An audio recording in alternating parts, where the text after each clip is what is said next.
कृष्णाय गोविन्दाय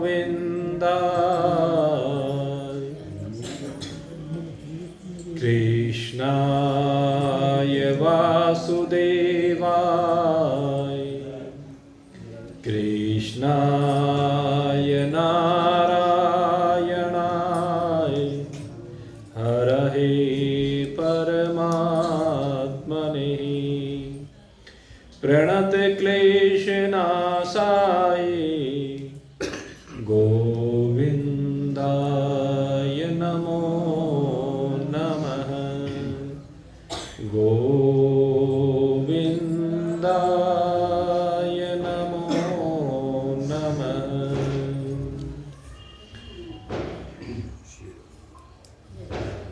आज श्रीमद् भागवत कथा के इस द्वितीय दिवस पर अपने जीवन की इस यात्रा में सुख की ओर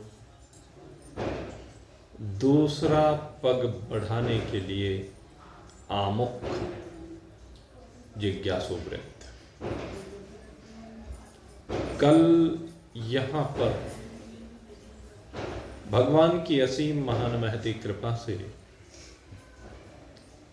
श्रीमद् भागवत कथा में उस दिव्य सूर्य का उदय हुआ जिसकी प्रभा समस्त जगत को आलोकित करने वाली है।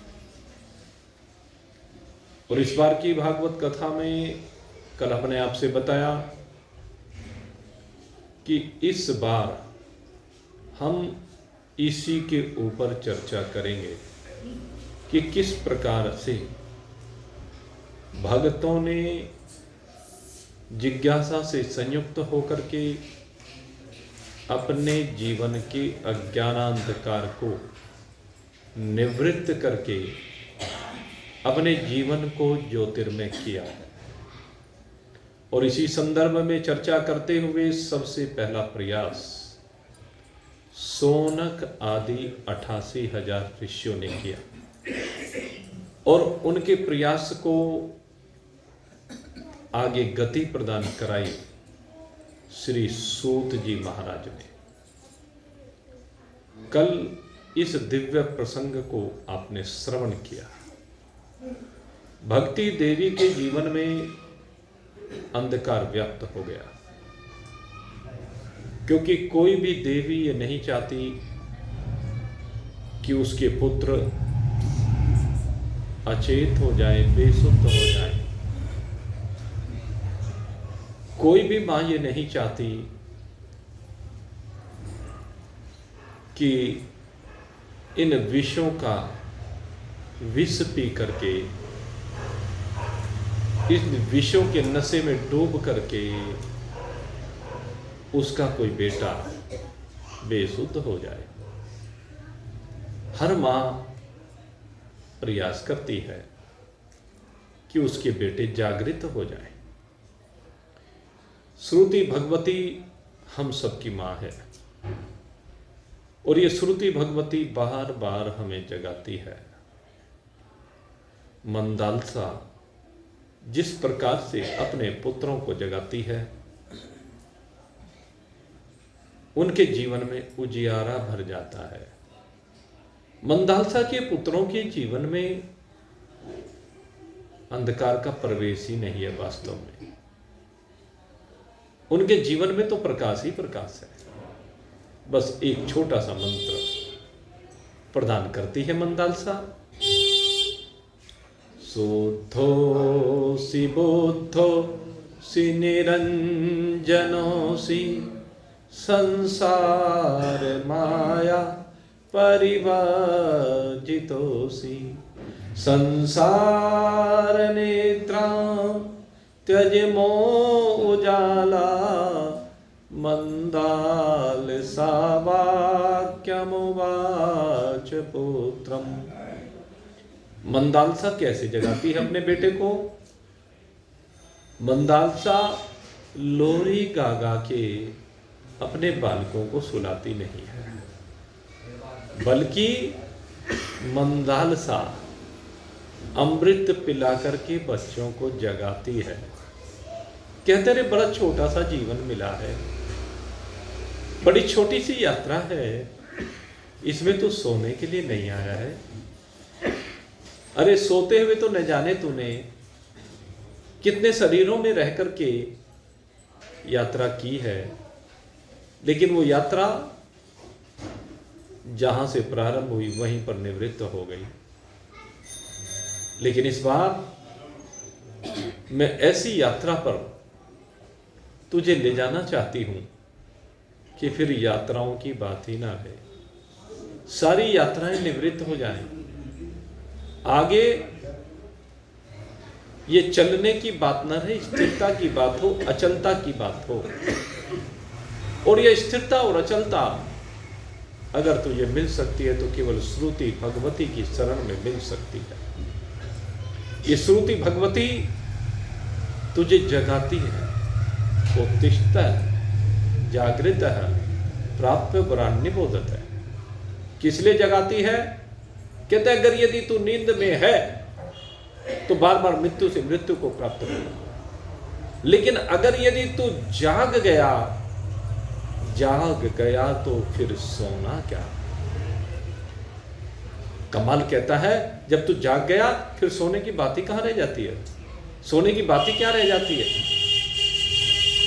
कहते हैं मैं तो तुझे ऐसा जगाती हूं कि एक बार जागने के बाद फिर सोने की बात ही न रहे। तो काहे में जागे? कहते परमात्मा में जागना है तुझे। संसार से सोता है तो सो जा, संसार में सोना है तो सो जा, लेकिन तुझे परमात्मा में जागना है। और जो परमात्मा में जाग जाता है उसके जीवन में सदा उजियारा रहता है। उसके पीछे कारण क्या है? क्योंकि परमात्मा प्रकाश स्वरूप है, परमात्मा में अंधकार का लेश भी नहीं है। जैसे सूर्य नारायण में 24 घंटे अंधकार का लेश भी नहीं है। एक शमंतक मणि होती है, एक सूर्यकांत मणि होती है, अनेक मणियों की चर्चाई है, तो उन मणियों में अंधकार कहाँ है? उनमें प्रकाश ही तो है। महान पुरुष आपके जीवन को प्रकाशित करना चाहते हैं, आपके जीवन को उन मणियों की भांति बनाना चाहते हैं जिसमें अंधकार का कभी लेश हो ही नहीं सकता। जो स्वयं प्रभा, उसकी अपनी स्वयं की प्रभा है, उसी से वो आलोकित हो रहा है। और न केवल स्वयं आलोकित हो रहा है अपितु जगत को भी आलोकित कर रहा है। तो मंदालसा ऐसी मां है, श्रुति ऐसी मां है जो जगाती है। भक्ति देवी भी अपने बेटों को जगाना चाहती है, उनके जीवन में प्रकाश करना चाहती है, लेकिन स्वयं समर्थ नहीं हुई।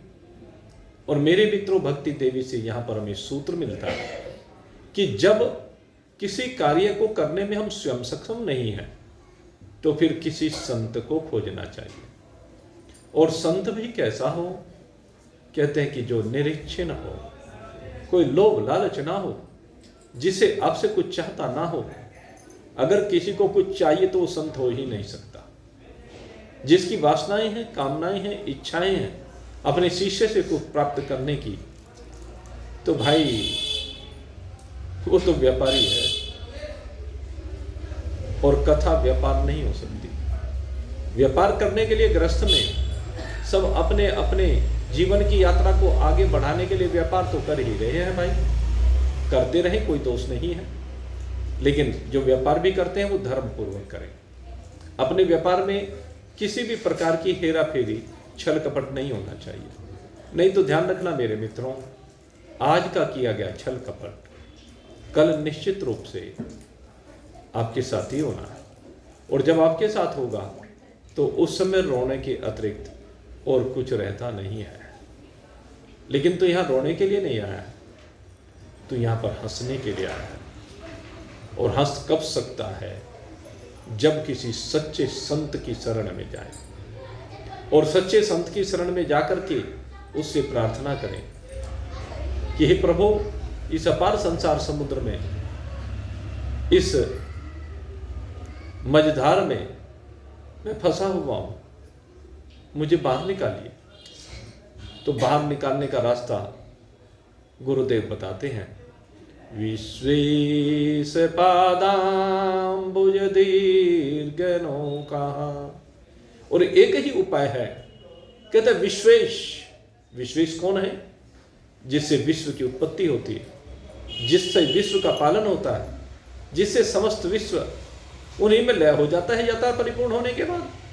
ऐसे विश्वेश्वर की चरण रज मिल जाए, चरण कमलों की सेवा मिल जाए। और वो मिलेगी कैसे?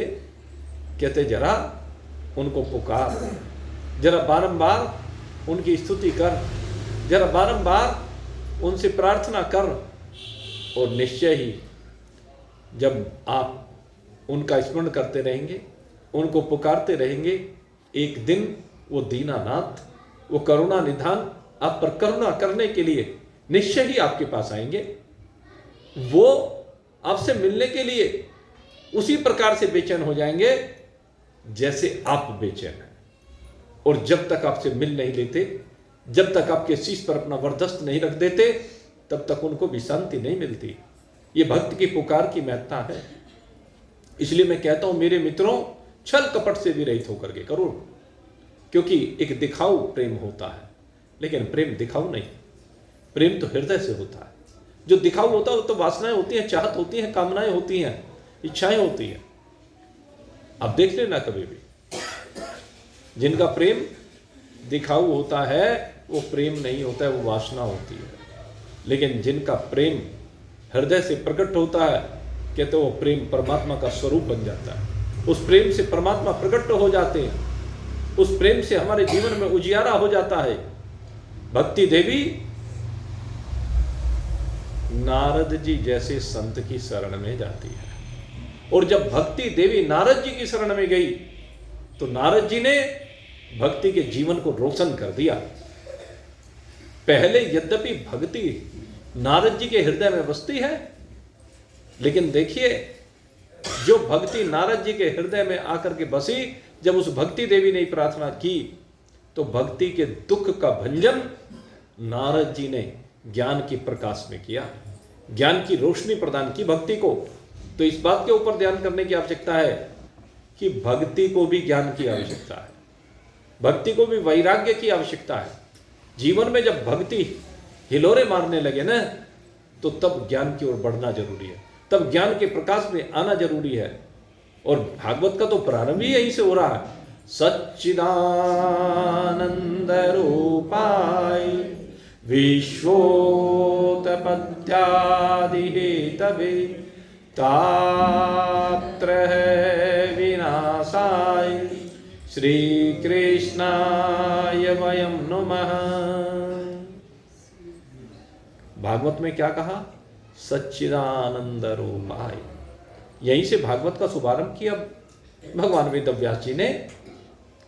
भगवान कैसा है? कहले सत्य स्वरूप है, ऐसा सत्य जिसका तीनों कालों में अभाव नहीं है, जिसका किसी भी स्थान पर अभाव नहीं है, जिसका किसी भी परिस्थिति में अभाव नहीं है, जो सदा सर्वदा सर्वत्र सम रूप से विराजमान रहता है, ऐसा सत्स्वरूप है परमात्मा। और दूसरे कहा, कहते चैतन्य है। चैतन्य के तीन अर्थ किए जाते हैं। परमात्मा कैसा है? चैतन्य माने चेतना, हम सबके अंदर जो चेतना है, जगत के समस्त जीवों के अंदर जो चेतना है, जगत में जो चेतना दिखाई देती है, वो सारी चेतना ये परमात्मा का ही स्वरूप है। परमात्मा की चैतन्यता से ही सबकी चैतन्यता है। और फिर कहा कि चैतन्यता का अर्थ है चित्त का अर्थ है ज्ञान स्वरूपता। इसको कहते हैं प्रज्ञानम ब्रह्म। कहते हैं जगत में जो भी ज्ञान है, ज्ञान चाहे इंद्रियों के माध्यम से अनुभूत किया जाता हो, चाहे अंतःकरण के माध्यम से इस ज्ञान का अनुभूत करना हो या प्रकट करना हो, और चाहे जीव को होने वाला वो ज्ञान जिसके बाद किसी और ज्ञान की आवश्यकता ही नहीं रहती है, जिसको प्रज्ञानम ब्रह्म रूप से ऋग्वेद ने कहा है, जिसको प्रकृष्ट ज्ञान कहा है, जिसको शोधित ज्ञान कहा है, जो हम सबकी वास्तविकता को बताता है, जो हमें देह भाव से बाहर निकालता है, जो संसार की समस्त वासनाओं से बाहर निकाल करके इसकी वासना को समाप्त करके, इसके काम को समाप्त करके इसका राम से मिलन कराता है। वो है ज्ञान। जब आप अपने आप को देह ना समझे, देह तो पंचभूतात्मक है भाई, देह तो निवृत्त हो जाने वाली है भाई, देह तो निश्चय ही निपट जाएगी। आज तक किसकी नहीं निपटी है? हमारे ऊपर वालों की सबकी देह निपट गई है। हमारे देखते देखते न जाने कितनी देह विश्राम को प्राप्त हो गई है, और जौन सी है भाई ये भी सारी विश्राम को प्राप्त होंगी ही। दुनिया की कोई ऐसी ताकत नहीं है जो विश्राम को प्राप्त होने से इन्हें रोक ले। इसलिए एक बात आज मैं आपसे कहना चाहता हूं, जब तक ये देह है इसका सदुपयोग कर लो भाई। सांसारिक रूप से भी इसका सदुपयोग कर लो और आध्यात्मिक रूप से भी इसका सदुपयोग कर लो। संसार में क्या उपयोग करना है? कहते हैं जो भी तुम्हारे पास संसाधन है वो संसार की सेवा के लिए झोंक दो, उन संसाधनों को संसार में झोंक दीजिए। हमने देखा विशेष रूप से महिलाओं को घर में पता नहीं उनको सामान से कितना प्रेम होता है, बहुत सामान से प्रेम होता है, बड़ा सामान इकट्ठा करती हैं घर में, चाहे वस्त्रों के संदूक भरे पड़े हों, लेकिन फिर भी अगर यदि उससे पूछा जाए कि मेरे पास तो कोई साड़ी नहीं है, तिजोरी में कितने ही आभूषण भरे रहे, अजय क्या वही पुराने घिसे पिटे हैं, नया तो है नहीं। आजकल तो नए नए डिजाइन के चल रहे हैं, तृप्ति नहीं है। अरे मेरे मित्रों एक बात बता दो, उनका उपयोग कर लो। अगर तुम उनको नहीं पहन सकते, अगर संदूकों में भर भर के रखे हुए हैं, तो जो दूसरा पहन सकता उसको ही उसका उपयोग करा दो। तुम्हें तो पहनने नहीं है, सड़ाते क्यों हो? क्या होगा? रखे रखे दीमक लग जाएगी, रखे रखे गल जाएंगे, रखे रखे जीर्ण शीर्ण हो जाएंगे। ऐसी नौबत क्यों आने देते हो? जब आपके पास एक्स्ट्रा है तो उनका सदुपयोग करना सीखो। उनको किसी को दे दो भाई, या तो पहन लो या दे दो। अब सर्दी का मौसम आ रहा है, सैकड़ों सैकड़ों वस्त्र रखे हुए हैं सर्दियों के, 100 तो दिन भी नहीं होते सर्दियों के आज के युग में। तो क्या करोगे? एक का भी नंबर नहीं आएगा। उनको किसी को दे दो, कम से कम उनके बेचारों के काम आ जाएगा। परिवार में दे दो, अपनी बहन बेटियों को दे दो, और किसी को नहीं दे सकते, बहुओं को दे दो, किसी को तो दो। इस जरा संचय की जो अपनी आदत बन गई है, संग्रह की जो आदत बन गई है, इस आदत से थोड़ा सा बाहर निकलो मेरे मित्रों। ये लोक व्यवहार में भी जरा त्याग की भावना से अपने जीवन की यात्रा को आगे बढ़ाओ। और दूसरी बात क्या है? पारमार्थिकता है भाई। पारमार्थिकता के बगैर कुछ नहीं। पारमार्थिकता का अर्थ क्या है? कि अपने को जानिए, और अब नहीं जानोगे तो कब जानोगे? विचार करो। अगर यदि अभी नहीं तो कभी नहीं, क्योंकि आगे तो जरूरी नहीं है। कुत्ता, बिल्ली, गधा, घोड़ा, सूकर, मच्छर, मक्खी, मकोड़ा, जलचर, नपचर, थलचर, न जाने कौन से शरीर में बैठ करके यात्रा करनी पड़े। तो इसलिए कह रहा हूं, अब नहीं तो कभी नहीं, अभी कर लो भाई। ये भगवान ने जो जीवन दिया है इसका अभी सदुपयोग कर लो। जिंदगी का कोई भरोसा थोड़ा ही ना है किसी को भरोसा कि कब तक चलेगा शरीर? रोज हम तो देख रहे हैं जवान जवान लड़के लड़कियां, बस ऐसी चुटकी बजती है और राम नाम सत्य हो जाता है। मैं कहता हूं इस बात का भरोसा तो नहीं है, लेकिन जितनी यात्रा चल रही है कम से कम इसमें सदुपयोग कर लो भाई, कम से कम इसमें जीना सीख लो भाई, अपने स्वरूप का बोध प्राप्त कर लो भाई। आप शरीर नहीं है, ये शरीर आप नहीं है। आप जो इस शरीर को ही मैं मान रहे कर बैठे हुए हैं, इस भावना से बाहर निकलो। ये शरीर तो आपको भगवान ने दिया है, वाहन दिया है, सराय दी है। इसे सराय का वासा भी कहा है, इसे एक वाहन भी कहा गया है, जिसमें बैठ करके आप यात्रा कर रहे हो। जैसे आप कार में बैठकर भी यात्रा करते हो, बस में बैठकर भी यात्रा करते हो, घोड़ा बुग्गी में बैठकर भी यात्रा आपने की होंगी, तांगे में बैठकर की यात्राएं की होंगी, है। और ऐसे ही अब तो भाई रेलगाड़ी से भी आगे चल करके हवाई जहाज आ गए भाई, हवाई जहाज में बैठ करके यात्राएं होती अब तो जैसा साधन मिल गया उसमें बैठकर यात्रा कर ली, लेकिन आप इतना यात्रा करने वाले, अरे बस में बैठे, कार में बैठे, ट्रेन में बैठे, झोटा बुग्गी में बैठे, तांगे में बैठे या हवाई जहाज में बैठे, बैठे तो आप ही ने। ऐसे ही भाई चींटी के शरीर में बैठे, मकोड़े के शरीर में बैठे, कुत्ता बिल्ली गधा घोड़ा सूकर के शरीर में बैठे बैठे आप ही। आपसे मतलब ये जीवात्मा, ये जीवात्मा अब की बार सौभाग्य मिला कि मनुष्य के शरीर में बैठ गए। अगर देव के शरीर में बैठ गए तो उसको सौभाग्य नहीं कहा गया। एक बात बता दूं आपको, आपने बहुत दान पुण्य किए और उन दान पुण्य करने के कारण से स्वर्ग के देवता बन गए, तो वो भी सौभाग्य की बात नहीं है।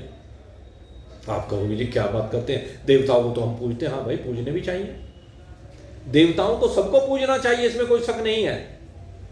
लेकिन देवताओं को स्वार्थ के वशीभूत पूजा जाता है।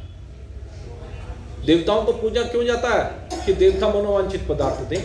भाई शरीर के लिए चाहिए, परिवार के लिए चाहिए, इसलिए देवताओं की उपासना करते हैं। लेकिन देव शरीर का मिलना सौभाग्य की बात नहीं है। सौभाग्य की बात मनुष्य शरीर का मिलना है।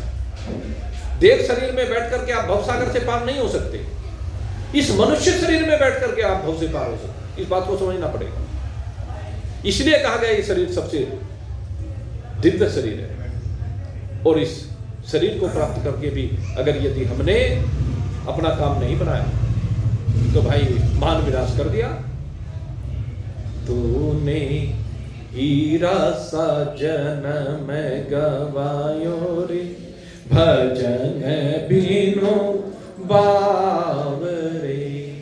तूने हीरा सा जन्म गवायो रे, भजन बिनु बावरे। ना तू आया संत शरण में, ना कभी हरि गुण गाया।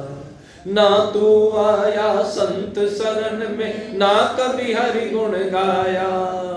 और अगर ये नहीं कहा, भगवान का नाम नहीं लिया, संतों की शरण में नहीं गया, तो पुछ पुछ मरा बैल की नाई, पुछ पुछ मरा बैल की नाई। सो रयो उठ खायो, भजन बिनु बावरे। तूने हीरा सा जन्म गवायो रे, भजन बिनु बावरे। भजन के बिना तूने यूं ही व्यर्थ जीवन को गंवा दिया। इस संसार के आकर्षण में, संसार में क्या देखा? ये संसार फूल संभल का सुआ देख लुभाया। वो सुआ कोई दूसरा नहीं है, वो तोता कोई दूसरा नहीं है, आप ही हैं। संसार के विषयों में भरमते फिर रहे हैं। ये संसार फूल संभल का, जैसे संभल का फूल बड़ा सुंदर होता है, तोता उसमें चोंच मारता है। और चोंच मारता क्यों है? कि बड़ा सुंदर फूल है, कि बड़ा स्वादिष्ट लगेगा खाने में। लेकिन जैसे ही उसमें चोंच मारता है, उसमें से रुई निकल करके आती है और रुई में उसके दांतों में फंस जाती है। बेचारे चोंच भी खोलने में परेशान हो जाता है, पता नहीं कितनी देर में मुक्ति मिलती है। तो वही हाल हमारा है। हम इस संसार में आए हैं और संसार के विषयों में रोज चोंच मारते फिरते हैं। कभी शब्द में चोंच मारते हैं, कभी स्पर्श में चोंच मारते हैं, कभी रूप में चोंच मारते हैं, कभी रस में, कभी गंध में चोंच ही चोंच मारते फिरते हैं। और चोंच मारने पर क्या होता है?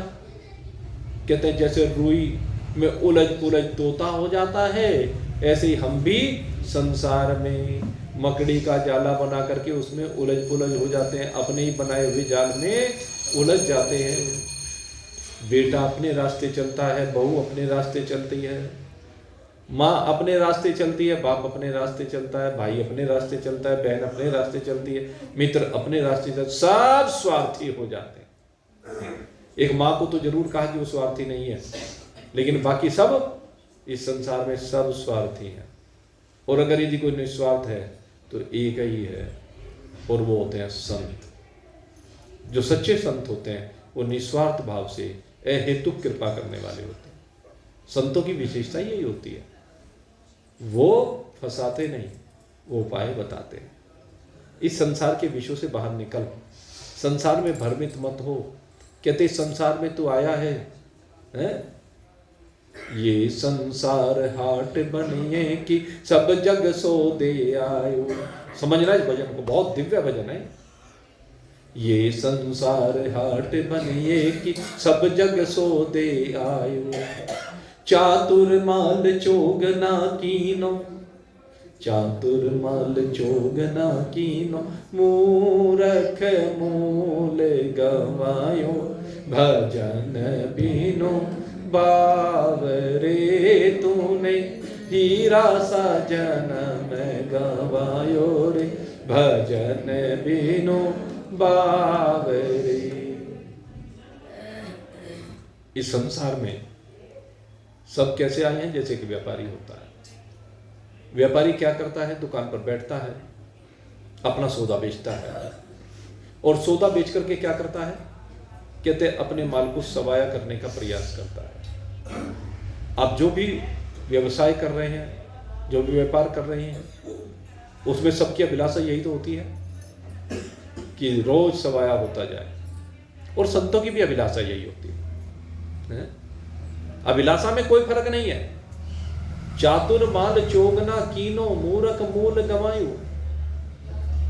यहां पर जो चतुर लोग होते हैं वो तो अपने माल को 4 गुना कर लेते हैं, दिन प्रतिदिन अपने धन को बढ़ाते चले जाते हैं। और मूर्ख जो होता है वो मूल को भी कमा के चले जाता है, कर्जे में डूब जाता है। जरा जिंदगी के ऊपर चिंतन करके देखें क्या होगा। तो हमें क्या करना है भाई? चाहे चतुर ने कितना ही 4 गुना माल इकट्ठा कर लिया, चाहे मूर्ख ने कितना ही कमा दिया, यहां तो भाई मुट्ठी बांधे आए जग में, हाथ पसारे जाओगे, हाथ पसारे जाओगे। चाहे मुट्ठी में कुछ लेके आए या नहीं लेके आए, आखिर में तो भाई हाथ पसारे जाना है।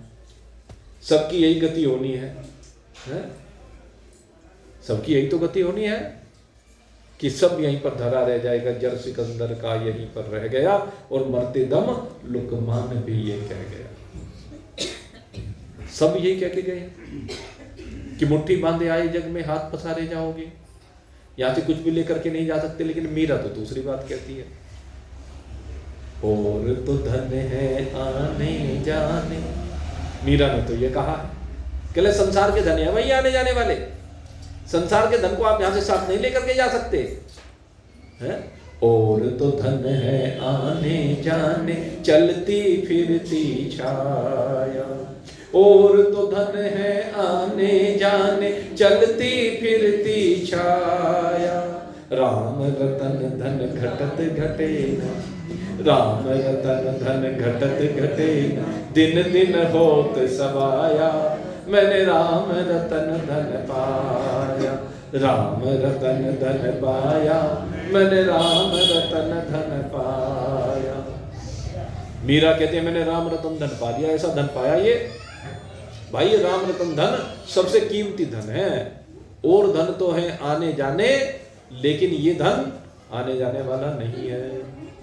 ये धन बड़ा दिव्य धन है। जिसने राम जी को पा लिया ना, तो भाई उसका तो कल्याण हो गया। राम जी को जो भी पा लेता उसका कल्याण निश्चित है। इसलिए राम जी को पाने के लिए हमें प्रयास करना, सारा जीवन राम जी के लिए जीना। राम जी हमारे हो जाए तो सब कुछ हमारा हो गया। अच्छा एक बात बताओ, राम जी से धनवान कोई है क्या? राम जी से धनवान कोई है क्या? राम जी का मंदिर बने हुए 2.25 साल हो गए, लगभग 2.25 साल।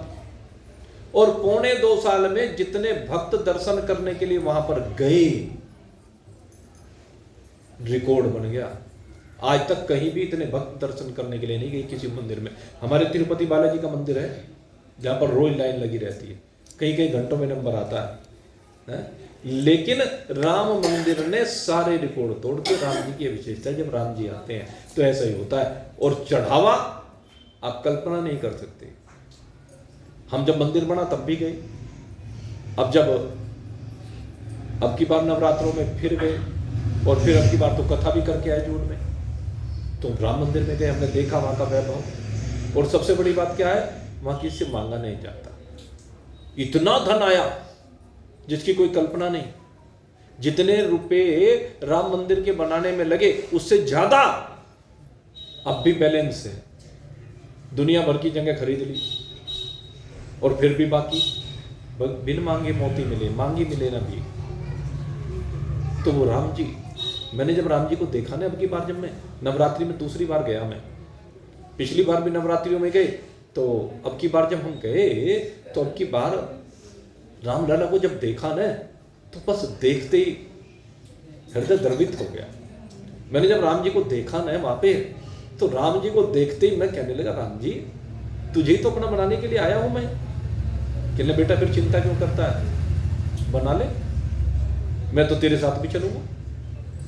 फिर राम जी ने मुझे ये कहा, कहने बेटा चल, क्यों चिंता कर रहा है, मैं तेरे साथ भी चलूंगा। और संकल्पना आपके सामने, अब मैंने कल भी आपसे जिक्र किया था भगवान पद्मनाभ का, आज फिर से जिक्र कर रहा हूं मेरे रामलला का। वहीं पर संकल्प उदित हो गया। पहले सोचा नहीं था, लेकिन स्वयं राम जी ने कहा, मुझे ऐसा लगा कि राम जी मुझे कह रहे हैं कि मैं तेरे साथ चलने के लिए तैयार हूं, जरा एक पत्थर उठा तो सही हाथ में, जरा उस राम मंदिर के लिए एक शिला को तैयार कर तो सही। और वो संकल्प अब फलीभूत होने जा रहा है। वो रामलला जिसके दर्शन करने के लिए हम अयोध्या जाते हैं, वही रामलला आपको यहीं आपके बराबर में मंदिर में मिलेंगे। वैसा ही स्वरूप, बिल्कुल वैसा ही स्वरूप बनेगा भगवान का, बिल्कुल वैसी परिस्थिति आपको वहां पर दिखाई देगी भगवान की। मन में आया तो मेरे मित्रों, रामलला को लाने वाला चाहिए। रामलला को लेकर के मैं नहीं आ सकता, रामलला तो स्वयं आएंगे, लेकिन बुलाना आपको पड़ेगा। और जब आप बुलाएंगे तो राम जी जरूर आएंगे, जरूर आएंगे। इसीलिए जीवन मिला। आप अपने हृदय में मंदिर बना लीजिए ना राम का। सबरी ने अपने हृदय में तो मंदिर बनाया है? सबरी ने अपने हृदय में मंदिर बनाया, गोपियों ने अपने हृदय में मंदिर बनाया। बना करके हम प्रेम मंदिर, गोपियों ने यही तो कहा था कि हम प्रेम का मंदिर बना करके उसमें तुझे झूला झुलाया करेंगे। मेरे गोविंद को झूला झुलाती हैं गोपियां। ऐसी मैं कहता हूं, सबरी मैया मेरे राम जी को हृदय में बसा करके अपने हृदय में उनकी पूजा करती है। आप भी उन राम जी को अपने हृदय में बसाइए। अरे इसीलिए जीवन मिला है। राम जी को अपना बनाने के लिए हम यहां पर आए हैं। राम जी के साथ एक रूप हम होने के लिए आए हैं। आपके रोम रोम से मेरे मित्रों हनुमंत लाल जैसा भाव निकलना चाहिए। उनके रोम, मेरे रोम रोम में बसे हैं राम। कहते हैं ना, हनुमान जी के रोम रोम में राम बसे हुए हैं।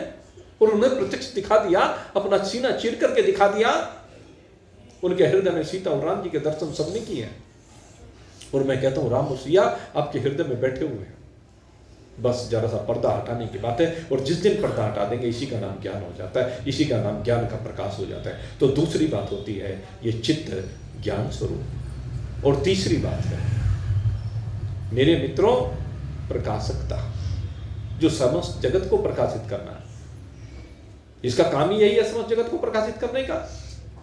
वो तुम्हारे हृदय में बैठे, तुम्हारे हृदय को प्रकाशित करे। हृदय को प्रकाशित करने के लिए आपको अंधकार से बाहर निकलना पड़ेगा। और अंधकार से बाहर निकलने के लिए हम तो परिवार से चिपके पड़े। ये जीव इस शरीर को अपना मान करके ऐसे चिपक गया है, इस शरीर से चिपक गया, परिवार वालों से चिपक गया, व्यापार से चिपक गया, धन दौलत से चिपक गया, मान सम्मान पद प्रतिष्ठा से, और सारी जिंदगी भागा भागा फिरता, मारा मारा फिरता। पता नहीं काहे को पाना चाहता है। अविनाशी तो है नहीं भाई, वो तो विनाशी है जिसे भी तू पाना चाहता है। तो क्यों चिपका पड़ा है? तो उससे जरा चिपकना ही है तो एक बार परमात्मा से चिपक के देख। जो एक बार परमात्मा से चिपक गया ना, तो मेरे मित्रों फिर तो एक रूप हो जाएगा। नाखून और मांस की तरह से नहीं होगा। नाखून और मांस सदा अलग रहते हैं, चिपके भले ही रहते हैं। और जिस समय अलग होना चाहे तो नाखून जब मांस से अलग होता है, मेरे मित्रों कितना दर्द होता है। चोट लग जाए, अंगूठा फट जाए, कितने दिनों तक दर्द रहता है, बड़ा बुरा हाल होता है। लेकिन वही नाखून अगर पक जाए और पक्कर के मांस से अलग हो तो आप अपने आप ही उतार करके फेंक देते हैं। ठीक इसी प्रकार से इन रिश्तों को पके हुए नाखून की तरह से उतार कर फेंकिए। उगे हुए सिर पर उगे हुए बालों को, जो एक्स्ट्रा बाल हो जाते हैं, उनको जैसे काट देते हैं, कोई दर्द नहीं होता, ऐसा संसार के साथ संबंध बनाइए। यह है मेरे मित्रों ज्ञान का प्रकाश। ज्ञान के प्रकाश में जितने भी संबंधी इस शरीर के मिले हैं उन सबके साथ व्यवहार तो होगा, लेकिन चिपकाव नहीं होगा। चिपकाव हानिकारक है। आप कमल की तरह से जीवन को जिए। केवल नाम कमल रखने से काम नहीं चलता है भाई, समझ लेना। ये कमल भी बैठा हुआ है यहाँ, इसीलिए इसको स्पेशली कह रहा हूं। इसको कमल नाम रखने से कोई कमल नहीं हो जाता। कमल के नाम को सार्थक करके दिखाओ, तब कमल की उपयोगिता है। कमल तो मेरे परमात्मा का स्वरूप है। कमल परमात्मा का स्वरूप है। और परमात्मा की विशेषता क्या है? कहते हैं कमल कीचड़ में रहता है, लेकिन कीचड़ में रहकर भी कीचड़ से विलग खिलता है। ऐसे आप संसार में तो रहे, लेकिन संसार से अलग होकर के खिले हुए कमल की तरह से आपका जीवन हो। कोई भी गंदगी आपको छू भी ना सके। संसार में कीचड़ तो बहुत पड़ा पड़ा है, गंदगी तो बहुत पड़े पड़े हैं, शराबी तो बहुत है भाई संसार में, नशेड़ी तो बहुत है भाई संसार में। होने दो, तुम बच के रहनी चाहिए। उन शराबियों की भीड़ में आप बच करके रहे, उन मांसाहारियों की भीड़ में आप बच कर रहे, उन बीड़ी सिगरेट पीने वालों की भीड़ में आप बच करके रहे, उन द्वेष करने वालों की भीड़ में आप बच कर गए हैं। आप तो प्रेम करना सीखें। बात तो तब है ना, कमल तो तभी बन पाओगे ना। आज संकल्प लो। आज यहां पर कथा में बैठे हुए हो तो आज संकल्प लो कि चाहे हम कितने ही दुर्गुणी लोगों के बीच में रहते हो, चाहे कैसे व्यभिचारी लोगों के बीच में रहते हो, कैसे शराबी कबाबी लोगों के बीच में रहते हो, लेकिन हम इन सब व्यसनों से दूर रहेंगे। ये भागवत कथा आपको संकल्प दिलाती है। तो यही तो है भागवत का उद्देश्य। भागवत में आकर के अगर यदि आपने संकल्प नहीं लिया, भागवत में आकर के आपने विचारों को मजबूत नहीं किया, भागवत में आकर के अगर यदि अपने मन को मजबूत नहीं किया, तो मेरे मित्रों फिर क्या किया? भागवत में आकर के यही सब करना है। आपको कमल की तरह से खिलना है, तो आपका जीवन ज्योतिर्मय हो जाएगा। भक्ति का जीवन नारद जी ने ज्योतिर्मय बनाया है। नारद जी कहते हैं मैं तो तेरे जीवन में प्रकाश नहीं कर पाया। भाई थोड़े थोड़े से आगे को आ जाओ, देखो आगे काफी जगह खड़ी, आगे जगह है काफी, आगे आगे को मिलके बैठे, जिससे पीछे फिर जो आए उनको जगह मिलती रहे। ये महिलाएं आ जाए सब आगे थोड़ा सा, तो अपने आप जगह बनती रहेगी। बोलिए सच्चिदानंद भगवान की। हाँ,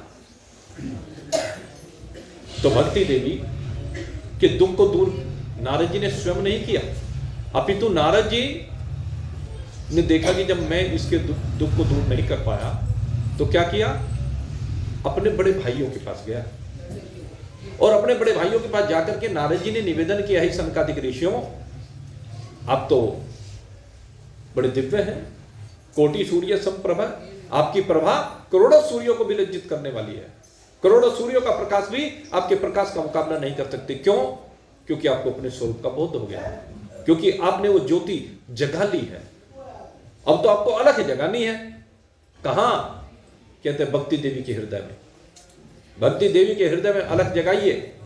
और भक्ति देवी के हृदय में अलग जगाने के लिए सब सरोवर पर आकर के विराजमान हुए। और वहां पर जो अलग जगी वो केवल भक्ति के हृदय में नहीं, वहां जितने भी ऋषि मुनि संत महात्माए सबके हृदय में अलग जगाती है सनकादिक ऋषियों ने। ये ज्ञान का प्रकाश किया है। तो सबसे पहले भागवत में ज्ञान के प्रकाश की जो कथा आती है वो भक्ति देवी के जीवन को प्रकाशित करने की कथा आती है। और दूसरी जो कथा आती है वो आत्मदेव ब्राह्मण की आती है। आत्मदेव ब्राह्मण के यहां दो पुत्र, और दोनों में वास्तव में उनका अपना पुत्र कोई नहीं। अगर देखा जाए, एक पुत्र उनकी साली का लड़का है जिसका नाम है धुंधुकारी। पत्नी धुंधली है, वो किसी संतान को पैदा ही नहीं करना चाहती। संत ने आशीर्वाद दे दिया आत्मदेव ब्राह्मण को कि फल अपनी पत्नी को खिला दो। जहां 7 जन्म भी बालक नहीं था, वहां संत का आशीर्वाद फलीभूत हो जाता। लेकिन ऐसे बहुत लोग हैं जो संतों के पास जाते भी हैं संत उनको उपचार भी बताते हैं, औषधि भी देना चाहते हैं, देते भी हैं, लेकिन औषधि अगर कोई खाई नहीं तो क्या होगा? आत्मदेव ब्राह्मण बेटा चाहता है और बेटा चाहने के चक्कर में सारे जो कर्मकांड हो सकते थे सब किए हैं, वेदज्ञ ब्राह्मण है, लेकिन उस सब के बावजूद बस एक गलती कर बैठा कि जब संत ने फल दिया और उसने कहा कि अपनी पत्नी को खिला देना, क्योंकि वो त्रिकालज्ञ थे, लेकिन आत्मदेव ने अपने सामने बैठा करके अपनी पत्नी को फल खिलाया नहीं। बस हम यही कमी करते हैं, संत की बात को ज्यों का त्यों मानते नहीं है, अपने जीवन में उतारते नहीं। अगर संत की बात को ज्यों का त्यों मान ले, जीवन में उतार ले, तो कभी धोखा नहीं होगा। नहीं तो संसार में धोखा ही धोखा है भाई, जिस पर विश्वास करोगे वही धोखा देगा, आपको बता दें।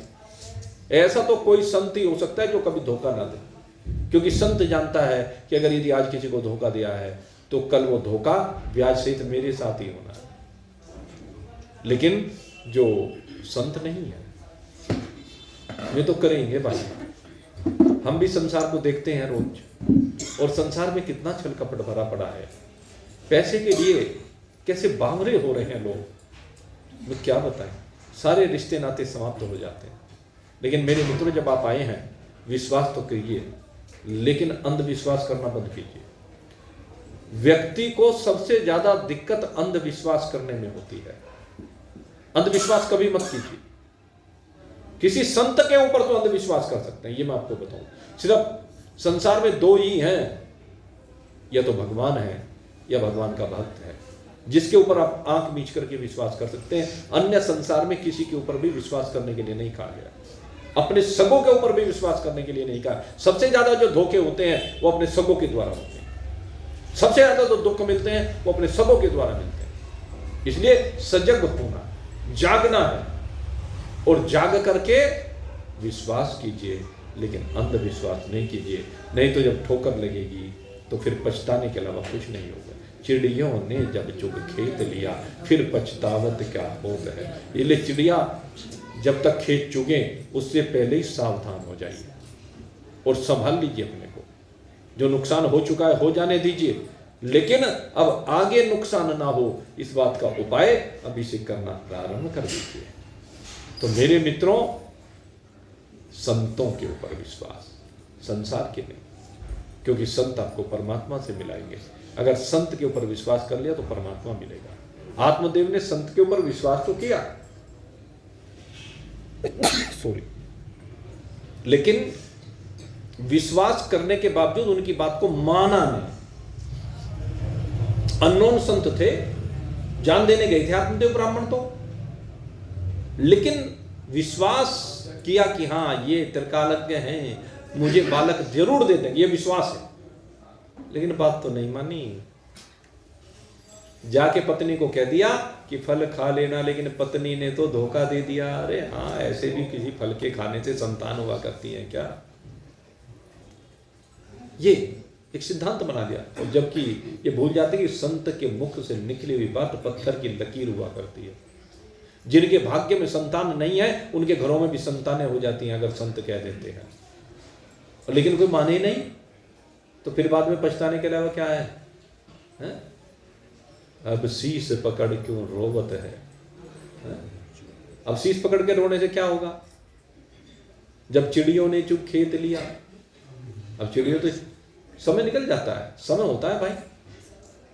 खैर, आत्मदेव ब्राह्मण ने पत्नी को दिया फल, उसने स्वयं तो खाया नहीं, गाय को डाल दिया। अब गाय को डाला तो संत का आशीर्वाद गाय के गर्भ में जाकर के फलीभूत हुआ, और उससे बड़ा दिव्य बालक का जन्म हुआ। क्योंकि संत के आशीर्वाद से तो जिस बालक का जन्म होगा वो दिव्य ही होगा भाई, वो शराबी कबाबी नहीं होगा, ये ध्यान रखना। संत के आशीर्वाद से कभी कोई शराबी कबाबी नहीं हो सकता, वो तो शराबी कबाबियों को भी रास्ते पर लाने वाला होगा। ऐसा गोकर्ण जी को, और एक को ले आई वैसी धुंधली, किसको लेकर के आई? अपनी बहन के बेटे को ले आई, धुंधकारी को। महादुष्ट है, महाखल है, महापापी है, सारे पाप कर्म करता है। आखिर में परेशान, आत्मदेव के अंदर ऐसी संतान मिल गई, दुखी, सब दुखी है भाई संतान से। आपको बता दूं, कोई कोई बिरला है जिसे भगवान राम जैसा बेटा मिला है, कोई कोई है जिसे श्रवण कुमार जैसा बेटा मिला है, कोई कोई है जिसे नचिकेता जैसा बेटा मिला है। नहीं तो भाई घरों में 99% रावण ही बन के बैठे हुए हैं। आपको बता देखो, सबकी नाड़ी लगेगी, सहमति देती सबने। 99% बेटे रावण है, रावण। आपको सत्य बता रहा हूं, बहुत बुरा हाल है। कोई सम्मान नहीं, कोई सेवा नहीं। बेटे का पता तो सम्मान और सेवा से चलता है। आपको धन की आवश्यकता तो नहीं है, धन तो आपने उसे कमा कमा के पढ़ाया है, आपने उसे योग्य बनाया है, आप ही उसे देते हैं। आपको धन की आवश्यकता थोड़ा ही नहीं है, लेकिन 2 मीठे बोल की जरूरत है। और जो 2 मीठे बोल अपने माता पिता को ना बोल सके, वो रावण नहीं कहूं तो उसको क्या कहूं। जो अपने माता पिता से भी मीठा नहीं बोल सकता, वो रावण ही तो है। रावण ने अपनी माता पिता से कम मीठा बोला, विसर्वा ऋषि की कम मानी। विसर्वा ऋषि ने तो लंका किसको दी थी? कुबेर को दी थी, और रावण ने छीन ली। मां बाप ने बड़ा संघर्ष करके संपत्ति कमाई और उस संपत्ति को अपनी इच्छा से किसी को कम या किसी को ज्यादा दे दी। बेटा लड़ता है, क्यों? तूने कमाई क्या? कहना नहीं, कमाई तो नहीं, पर मेरे बाप की है। बात तो ठीक है, बाप की है, यही तो कहता है, मेरे बाप की है तो उस पर मेरा अधिकार है। जो तुमने कमाई तुम्हारा अधिकार नहीं, उस बेटे का अधिकार है। वो कहता अधिकार है। वो बढ़ाने की बात नहीं करता, वो उसके संग्रह कैसे हुआ है, उसमें कितनी सेवा की है, कितनी तपस्या की है, कितना संघर्ष किया है, कितने आपने भाग दौड़ की है, वो सब एक तरफ रखी जाती है। मतलब बाप का माल मेरा है। उसके लिए भाई भाई आपस में लड़ते हैं। अरे मेरे मित्रों, त्याग करना सीखो। लड़ते क्यों?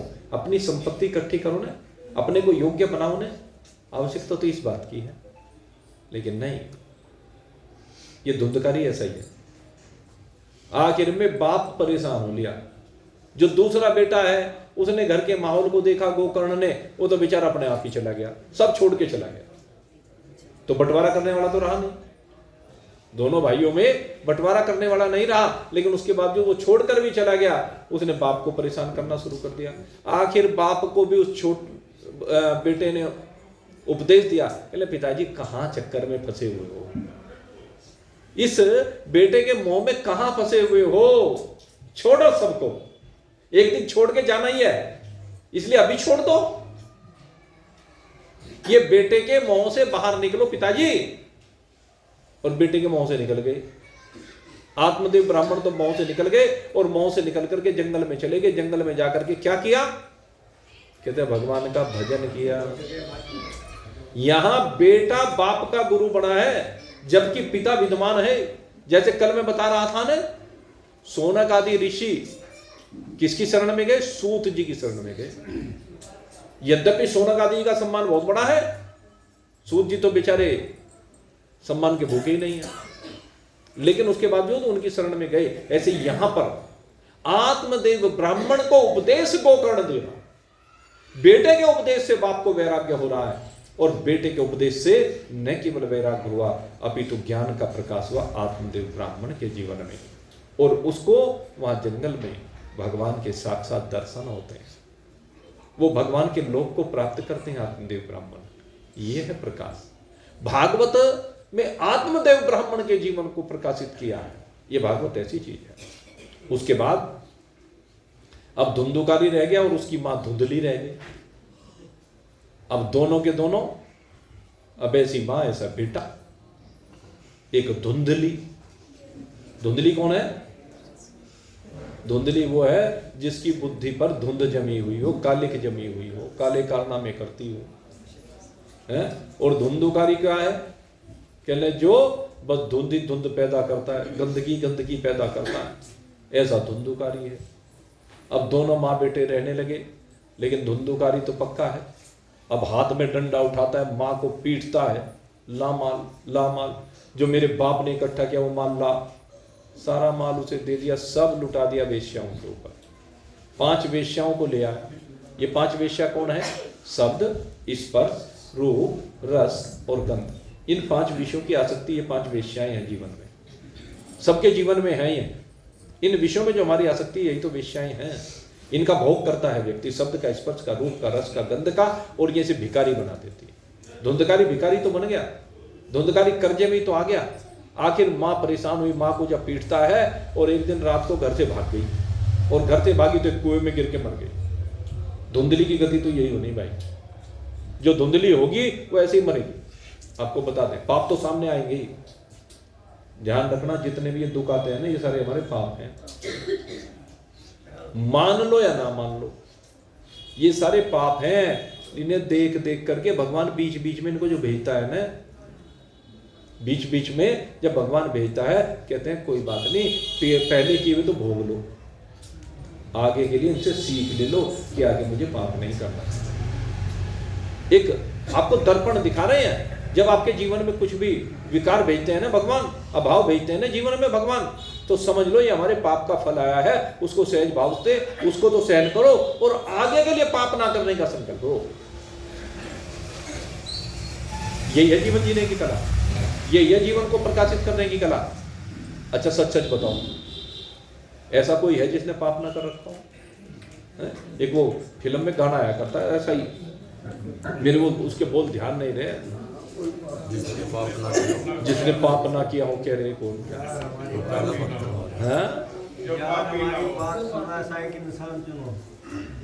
दुनिया में ऐसा एक इंसान चुनो जिसने पाप ना किया हो, जो पापी ना हो। ये बात तो हम भी मानते हैं। हम यहाँ व्यास गद्दी पर बैठे तो ये मत सोचना पाप तो हमने भी कर रखे होंगे। वो पाप बीमारी के रूप में सामने आते हैं, निश्चित आते हैं। लेकिन इस बात को जरूर हम कह सकते हैं कि जब से इस लाइन पर आए तब से हमने कोई पाप नहीं किया। भाई अनजाने में कोई हो गया हो, चलते हुए कोई चींटी पैर के नीचे आ गई, अब उसकी गणना तो भाई वो चित्रगुप्त ही कर सकते, हम तो कर नहीं सकते। लेकिन जानबूझ करके हमने कोई पाप अपने जीवन में नहीं किया, इस बात को हम छाती ठोक करके कह सकते। इस बात को हम कभी किसी के साथ धोखा नहीं किया, छल नहीं किया, 1 पैसे का धोखा नहीं किया। अगर यदि किसी का 1 बनता है तो उसे 1.25 देना तो पसंद किया है, कभी 1 रुपए में 99 पैसे देना पसंद नहीं किया है। ये हमारे जीवन का उद्देश्य है और उसी की वजह से आज आपके सामने बैठे हैं। तो यही बात मैं आपसे कहता हूं। आप आज भागवत में बैठे हैं, भागवत में अगर यदि बैठे आप चाहते हैं कि आपका जीवन प्रकाशित हो, आपका जीवन सुख में हो, तो आज यहां पर संकल्प ले लीजिए। भागवत में संकल्प इसीलिए बहुत दिलाता हूं। आज यहां भागवत में बताओ कौन कौन संकल्प लेगा, बताओ कौन कौन संकल्प लेगा। देखिए भागवत में आने का फायदा तो तभी है ना, लो करो हाथ ऊपर। मौका होता है, रोज रोज नहीं मिलते मौके, रोज भागवत नहीं मिलती, रोज ऐसे संकल्प नहीं होते। ये संकल्प ही तन में मन है, शिव संकल्पमस्तु। आपका मन शिव संकल्प वाला होना चाहिए। हाथ ऊपर बहुत अच्छी तरह से भगवान के चरणों में आप बैठे हो, जब क्या कहते हैं, जय जय श्री राम, जय जय श्री राम, जय जय श्री राम, तो हाथ को पूरा ऊपर तान करके पूरा ऊपर ले जाइए।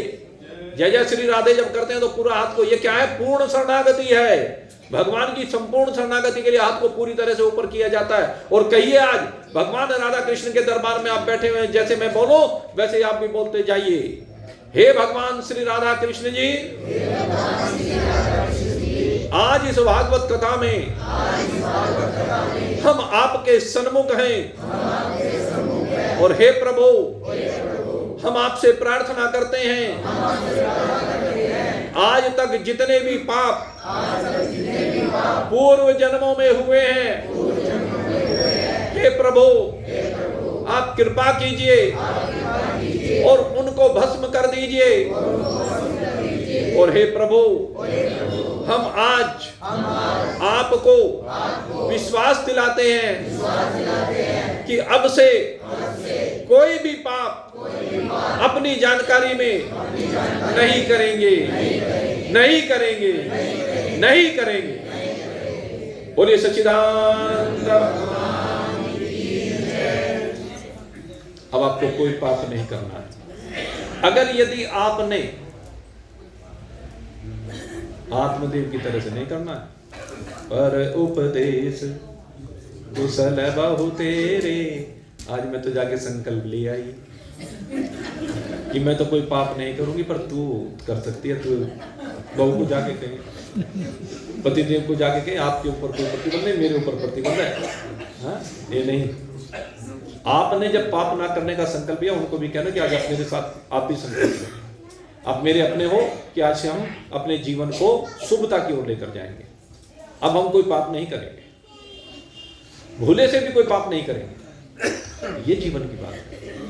तो खैर, पापों का फल तो मिलना ही था। धुंधली को मिला, फिर धुंधुकारी को मिला, जिन वेश्याओं को लेकर आया। उन्हीं वेश्याओं ने क्या किया, जब चोरी का धन लेकर के आया तो उन वेश्याओं ने मारने का प्रयास किया। मरा नहीं, फांसी दी, नहीं मरा तो चारपाई से बांध दिया और उसके मुंह में गरम गरम अंगारे भर दिए।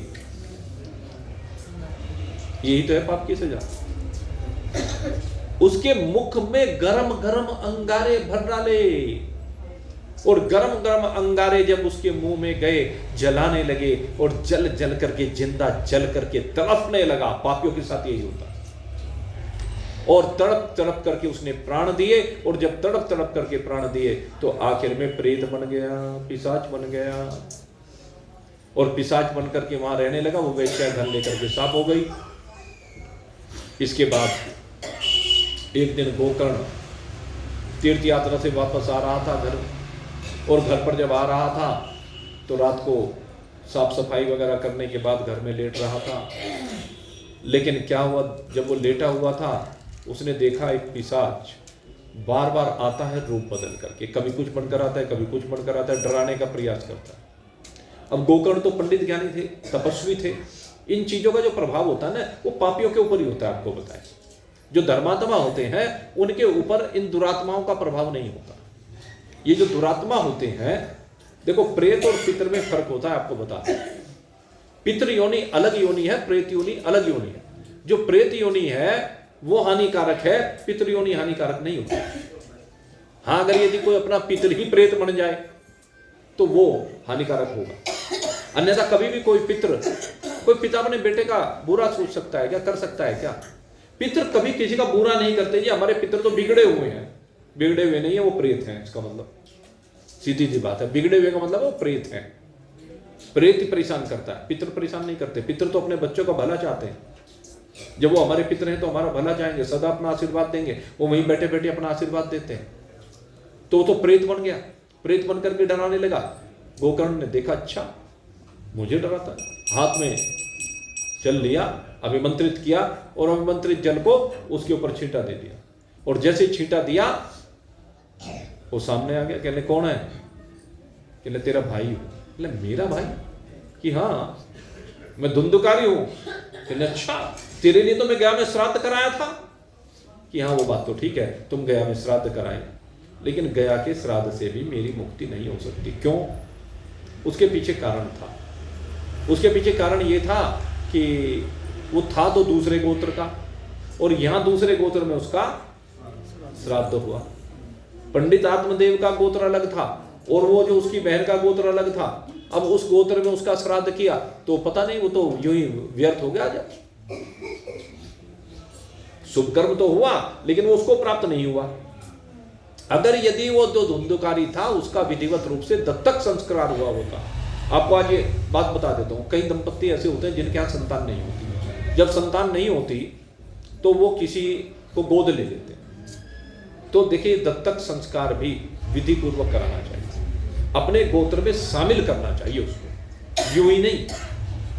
अगर किसी ने ले रखा हो तो भाई अब भी हो सकता है, अन्यथा उसके हाथ से दिया हुआ पिंडदान भी प्राप्त नहीं होता है। वो पिंडदान तभी प्राप्त होगा जब उसका दत्तक संस्कार हुआ हो। अगर दत्तक संस्कार नहीं हुआ है तो फिर प्राप्त नहीं होगा।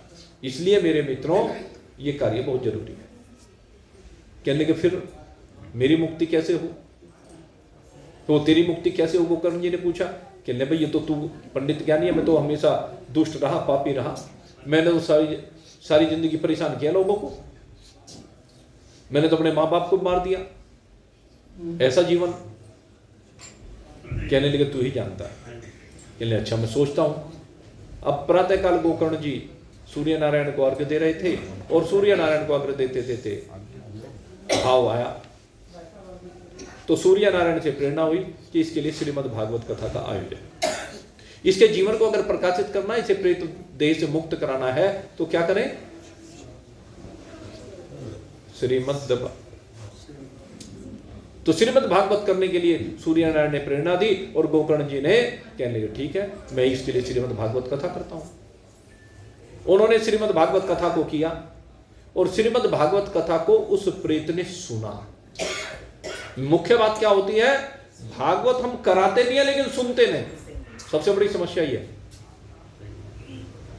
और मैं कहता हूं जो यजमान होता है उसे तो एक क्षण के लिए भी अवकाश नहीं होता, और कोई काम करे या ना करे भागवत को जरूर सुने।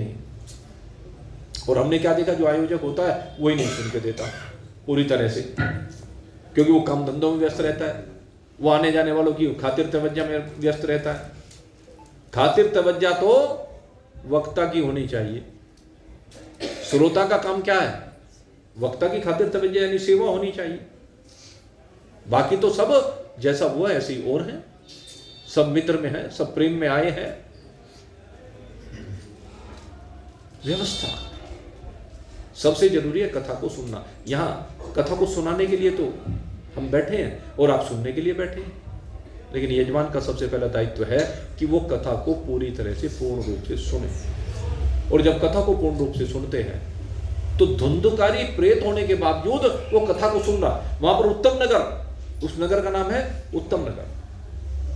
तो उत्तम नगर के बहुत नागरिक आए, बहुत कथा में बैठे, लेकिन कथा उनमें नहीं बैठी। कथा किस में बैठी? धुंधुकारी में बैठी। और धुंधुकारी में कथा बैठने के कारण से प्रतिदिन एक एक अज्ञान की गांठ फंसती थी।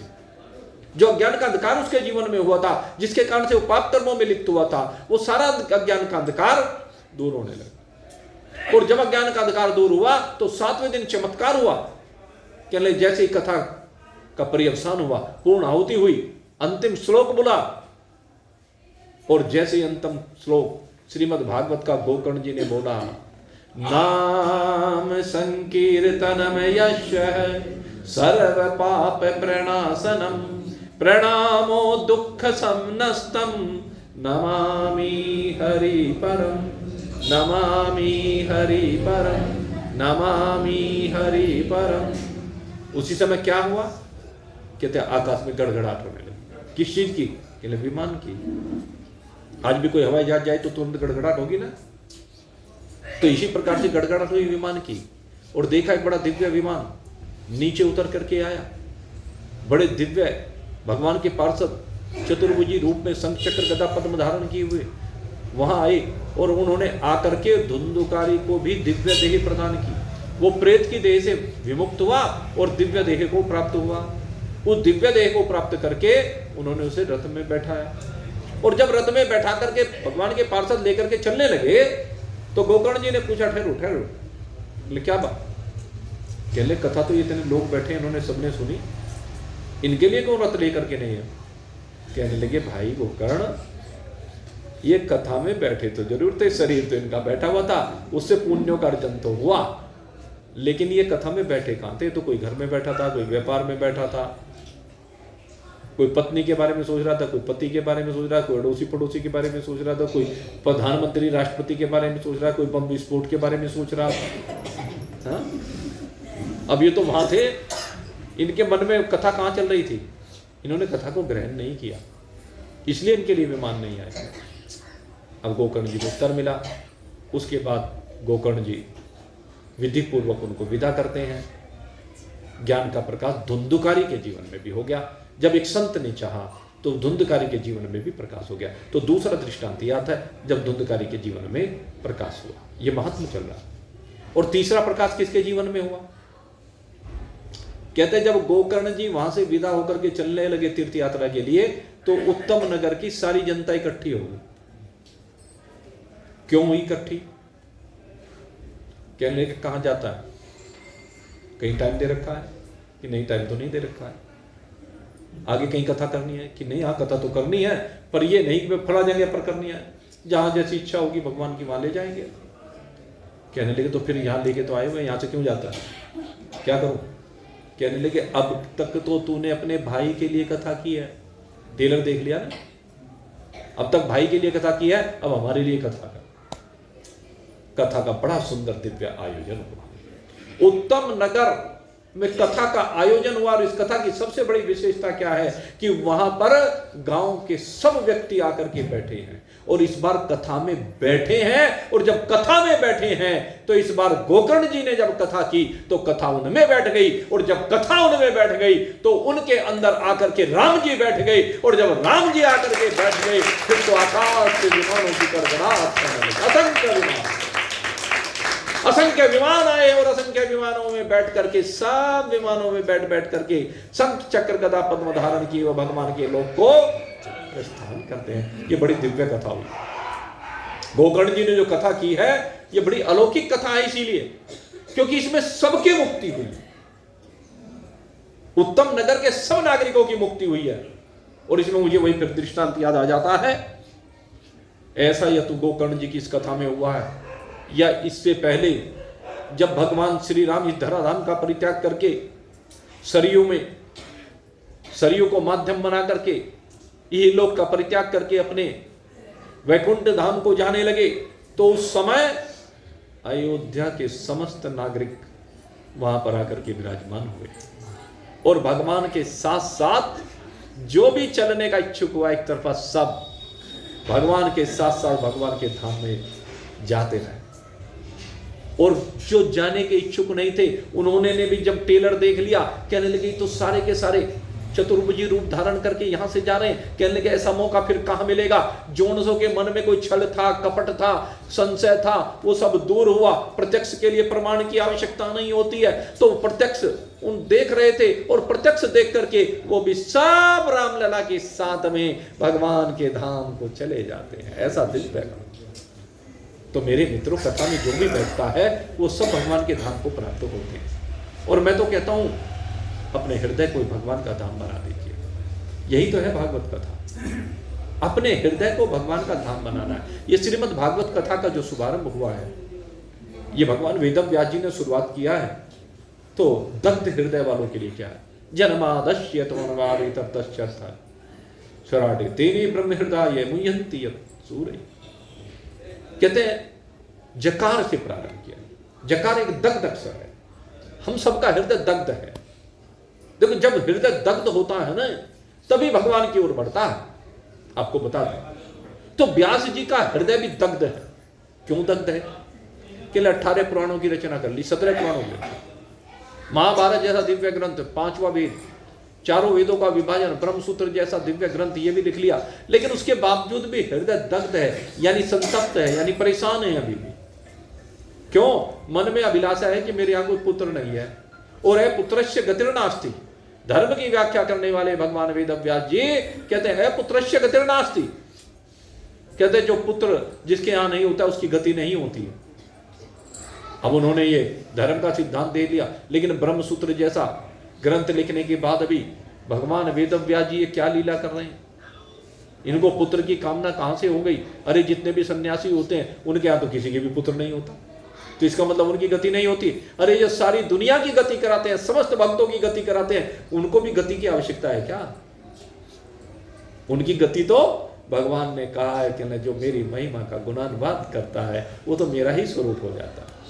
भगवान तो ये कहते हैं, गीता जी को पढ़ लेना 18वें अध्याय में, भगवान कहते हैं वो मेरा स्वरूप है, कहते उसे किसी गति की आवश्यकता ही नहीं है, वो तो जीते जागते यही मेरा स्वरूप बन जाता है, उसे गति की आवश्यकता नहीं है, क्योंकि उसने तो सबकी गति कराने का ठेका ले लिया। तो भगवान वेदव्यास जी के मन में अभी भी संशय, जो सबकी गति की बात कर रहे हैं, लेकिन आपको बता दें ये भगवान के अवतार हैं, ये हमारा प्रतिनिधित्व कर रहे हैं। यहां पर भगवान वेदव्यास को कोई संशय नहीं है, भगवान वेदव्यास का हृदय दग्ध नहीं है, लेकिन दिखाते हैं। जैसे राम जी वो सती को दिखाना ही तो था, सती के मन में संशय हो गया, और उपजा संदेह विशेषी, हृदय में विशेष संदेह हो गया सती के, ये एक नारी के विरह में देखो कैसे पागल हुआ फिर, हे खग मृग हे मधुकर श्रेणी, तुम देखी सीता मृग नैनी। अरे किसी हिरण को देखा, हिरण के बच्चे को देख के, अरे तेरे जैसे नैनों वाली मेरी धर्म पत्नी सीता जी, तुमने कभी उसे देखा है? कहीं आते जाते देखा, इधर उधर छिपे हुए देखा है? पत्तों से पूछते हैं, डालियों से पूछते हैं, जो भी पंछी मिल जाए उससे पूछते हैं। ले कैसे बावरे हो गए, कैसे पागल से हो रहे हैं। और लेकिन जैसे सती सामने गई, पोल खुल गई। भगवान ने सामने जाकर के सती के हाथ जोड़ करके मस्तक नवा करके प्रणाम किया। कहने कहां वृष केतु, हे भवानी, यहाँ विपिन के ही कारण के ही हेतु फिर हो अकेली। कहने किस कारण से यहाँ वन में अकेली फिर रही हो, बताओ तो सही। हमारे वृष केतु भगवान भोलेनाथ कहाँ है? कहने तो चोरी पकड़ी गई। कहां तो ये सोच रही थी। कहने राम जी ये क्या लीला कर रहे हैं, ये राम नहीं हो सकते, भगवान नहीं हो सकते। और अब पोल खुल गई। तो वही बात है मेरे मित्रों, ये विश्वास की बात है। सती को विश्वास नहीं है, लेकिन जिनको विश्वास है कि भगवान आते हैं, वे तरह तरह की लीला करते हैं। राम जी आए, राम जी ने लीला की। भगवान कृष्ण आए, भगवान कृष्ण ने लीला की। जितने भी भगवान के 24 अवतार हुए हैं, सब में लीला ही तो किया भगवान ने। वो अंदर से सदा शांत है, अंदर से सदा अपने स्वरूप में विराजमान है, अंदर से उन्हें पता है कि मैं भगवान हूं। बाहर से वो लीला करके दिखाते हैं, तो देखने दो। मेन बात क्या है मेरे मित्रों, व्यास जी की जो लीला है वो हमें दिखती नहीं है।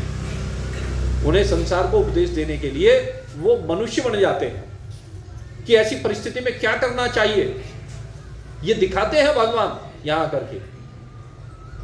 तो भगवान वेद व्यास जी भी ये दिखा रहे हैं कि पुत्र के मुंह में पुत्रस्य गति नास्ति, कि जिसके यहां पुत्र नहीं है उसकी गति नहीं है। इसलिए तो कहते हैं कि एक घृताची नाम की अप्सरा, घृताची नाम की एक बड़ी अप्सरा हुई है स्वर्ग की, वो आई है।